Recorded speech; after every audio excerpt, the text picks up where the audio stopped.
Hi students, today let me discuss with you a topic on unity of command, its meaning and features.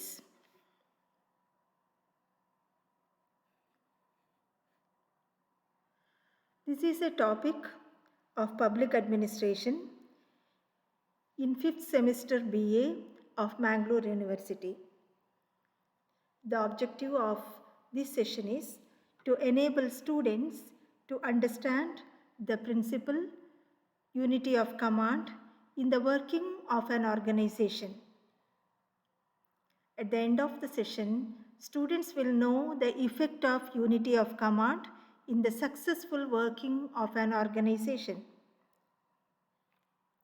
Now, let us discuss about the unity of command, the meaning of unity of command.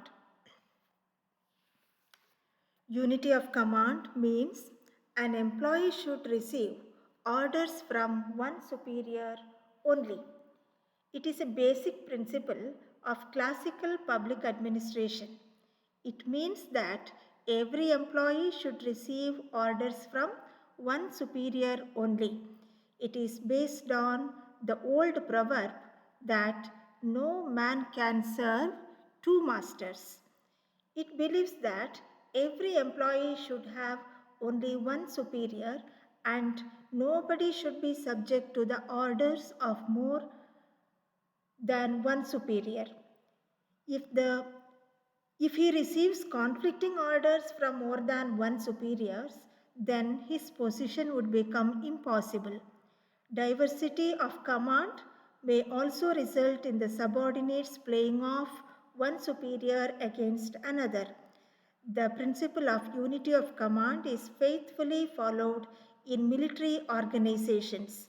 Henry Fayol, Fifner, and Dimmock are the supporters of this principle. Unity of command means an employee should receive orders from one superior only. No employee should be subjected to the orders of more than one superior. Single boss or for each person. It is based on the scalar chain. One head directing the activities of the entire organization.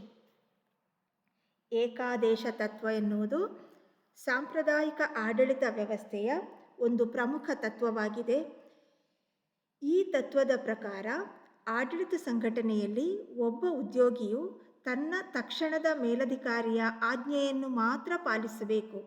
ಈ ತತ್ವ ಯಾವ ಮನುಷ್ಯನೂ ಇಬ್ಬರು ಒಡೆಯರಿಗೆ ಸೇವೆ ಮಾಡಲಾರ ಎನ್ನುವ ಹಳೆಯ ನಾಣ್ಣುಡಿಯ ಮೇಲೆ ಆಧಾರಿತವಾಗಿದೆ. ಪ್ರತಿಯೊಬ್ಬ ಉದ್ಯೋಗಿಗೂ ಒಬ್ಬನೇ ಮೇಲಧಿಕಾರಿ ಇರಬೇಕು ಮತ್ತು ಪ್ರತಿಯೊಬ್ಬನೂ ಒಬ್ಬರಿಗಿಂತ ಹೆಚ್ಚು ಮೇಲಧಿಕಾರಿಗಳ ಆದೇಶಕ್ಕೆ ಒಳಪಡಬಾರದು. ಒಬ್ಬ ವ್ಯಕ್ತಿ ಒಂದಕ್ಕೊಂದು ವಿರುದ್ಧವಾದ 2 ಅಥವಾ ಅದಕ್ಕಿಂತ ಹೆಚ್ಚಿನ ಆಜ್ಞೆಗಳಿಗೆ ಅನುಸಾರವಾಗಿ ನಡೆದುಕೊಳ್ಳಲು ಸಾಧ್ಯವಿಲ್ಲ. ಹಾಗಾದಲ್ಲಿ ಅದಕ್ಷತೆ, ಗೊಂದಲ, ಮೇಲಧಿಕಾರಿಗಳ ಆಟ, ಗುರಿ ಸಾಧನೆಯಲ್ಲಿ ಧಕ್ಕೆ ಮುಂತಾದವುಗಳು ತಲೆದೋರುತ್ತವೆ. ಈ ತತ್ವವನ್ನು ರಕ್ಷಣಾ ಪಡೆಗಳಲ್ಲಿ ಬಹಳ ವಿಧೇಯತೆಯಿಂದ ಪಾಲಿಸಲಾಗುತ್ತದೆ. ಹೆನ್ರಿ ಫಯೋಲ್, ಫಿಫ್ನರ್ ಮತ್ತು ಡಿಮಾಕ್ ಮುಂತಾದ ಬರಹಗಾರರು ಇದರ ಬೆಂಬಲಿಗರಾಗಿದ್ದಾರೆ. Now, let us discuss about some of the definitions of unity of command. Henry Fayol says, for any action whatsoever, an employee should receive orders from one superior only.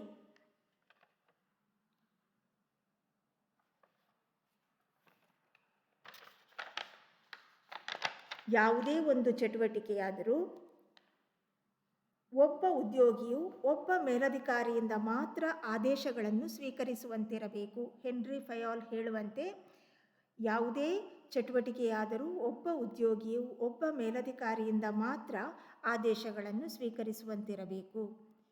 ಇನ್ನೊಂದು ಡೆಫಿನಿಷನ್ ಫಿಫ್ನರ್ ಮತ್ತು ಪ್ರೆಸ್ತಿಸ್ ರವರು ನೀಡಿದ್ದಾರೆ. The concept of unity of command requires that every member of an organization should report to one and only one leader. ಏಕಾದೇಶ ತತ್ವದ ಅಗತ್ಯವೆಂದರೆ ಒಬ್ಬ ನಾಯಕನಿಗೆ ಮಾತ್ರ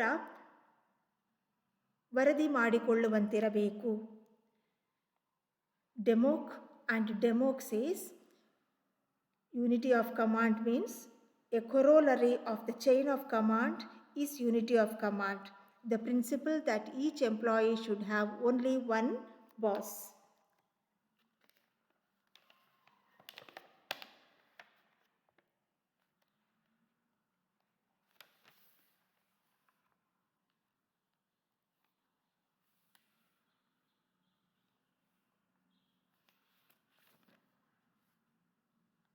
ದಕ್ಷತೆ ಮತ್ತು ಪರಿಣಾಮಕಾರಿತ್ವವನ್ನು ಸಾಧಿಸಬೇಕಾದರೆ ಪ್ರತಿಯೊಬ್ಬ ನೌಕರನಿಗೂ ಒಬ್ಬನೇ ಒಡೆಯನಿರಬೇಕಾಗುತ್ತದೆ. ಒಂದು ವೇಳೆ ಹಲವು ಒಡೆಯರುಗಳು ಒಬ್ಬನಿಗೆ ಆಜ್ಞೆಯನ್ನು ನೀಡಲು ಹೋದರೆ ಪರಿಣಾಮವಾಗಿ ಗೊಂದಲ ಏರ್ಪಡುತ್ತದೆ. ಅದೇ ರೀತಿ ಇನ್ನೊಬ್ಬ ಚಿಂತಕ ವಿಲಿಯಂ ಫಾಕ್ಸ್ ಜೊತೆಯಲ್ಲಿ ಇವಾನ್ ಎಚ್ ಮೇಯರ್ ಎನ್ನುವರು ಏಕಾದೇಶ ತತ್ವದ ಕುರಿತು ಈ ರೀತಿ ಹೇಳ್ತಾರೆ. ಏಕಾದೇಶ ತತ್ವವೆಂದರೆ ಅದೊಂದು ಸಂಘಟನಾ ತತ್ವವಾಗಿದ್ದು, ಇಲ್ಲಿ ಪ್ರತಿಯೊಬ್ಬ ವ್ಯಕ್ತಿಯೂ ಅಧಿಕಾರದ ರೇಖೆಯೊಳಗೆ ಒಬ್ಬನೇ ಒಬ್ಬ ಮೇಲಧಿಕಾರಿಗೆ ಜವಾಬ್ದಾರರಾಗಿರಬೇಕು. ಹಲವಾರು ಜನರಿಗೆ ಜವಾಬ್ದಾರರಾಗಿರುವ ಒಬ್ಬ ಉದ್ಯೋಗಿಯು ಗೊಂದಲಕ್ಕೀಡಾಗುತ್ತಾನೆ ಮತ್ತು ಪರಿಣಾಮಕಾರಿಯಾಗಿ ಕೆಲಸ ನಿರ್ವಹಿಸಲು ಆತನಿಂದ ಸಾಧ್ಯವಿಲ್ಲ ಹಾಗೂ ಬೇಜವಾಬ್ದಾರಿಯಿಂದ ವರ್ತಿಸ್ತಾನೆ. ಅದೇ ವೇಳೆ ಒಬ್ಬನೇ ಒಬ್ಬ ಮೇಲಧಿಕಾರಿಯಿಂದ ಮಾತ್ರ ಆದೇಶ ಸ್ವೀಕರಿಸುವ ಉದ್ಯೋಗಿಯು ಕ್ರಮಬದ್ಧವಾಗಿ ದಕ್ಷತೆಯಿಂದ ಮತ್ತು ಜವಾಬ್ದಾರಿಯಿಂದ ಕಾರ್ಯನಿರ್ವಹಿಸುತ್ತಾನೆ. William Fox and Ivan H. Mayer says that unity of command means it's an organizational principle that each person within the line of authority should be responsible for only one other person. An employee who is responsible for various persons in authority will presumably be confused, ineffective, and irresponsible, while an employee receiving commands from one superior is methodical, efficient, and responsible. At the end, let us see some of the features of unity of command. All units of administration should be integrated under the authority or one head, under one authority or one head. There should be only one person and not a body of persons at the apex of an organization. At the apex of the organization, we can see only one person. No individual employee should be subject to the orders of more than one immediate superior. It avoids conflicting orders. ಎಲ್ಲ ಆಡಳಿತ ಘಟಕಗಳನ್ನು ಒಂದೇ ಅಧಿಕಾರದೊಳಗೆ ಸಂಯೋಜನೆಗೊಳಿಸಬೇಕು. ಆಡಳಿತದ ಉನ್ನತ ಹಂತದಲ್ಲಿ ಒಬ್ಬನೇ ಒಬ್ಬ ಅಧಿಕಾರಿ ಇರಬೇಕು. ಯಾವುದೇ ಉದ್ಯೋಗಿಯು ಒಂದಕ್ಕಿಂತ ಹೆಚ್ಚು ನೇರವಾದ ಮೇಲಧಿಕಾರಿಗಳ ಆದೇಶಕ್ಕೆ ಒಳಪಡುವಂತಿರಬಾರದು. ಸಂಘರ್ಷಕ್ಕೆ ಕಾರಣವಾಗುವ ಅಂತಹ ಆದೇಶವನ್ನು ಏಕಾದೇಶ ತತ್ವವು ಪ್ರೋತ್ಸಾಹಿಸುವುದಿಲ್ಲ. ಅಧಿಕಾರವು ವ್ಯಕ್ತಿ ಹೊಂದಿರುವ ಹುದ್ದೆಯನ್ನು ಆಧರಿಸಿರುತ್ತದೆ. Under recap, we can once again say that unity of command, every employee should receive orders from one superior only, and it avoids conflicting orders from more than one superior.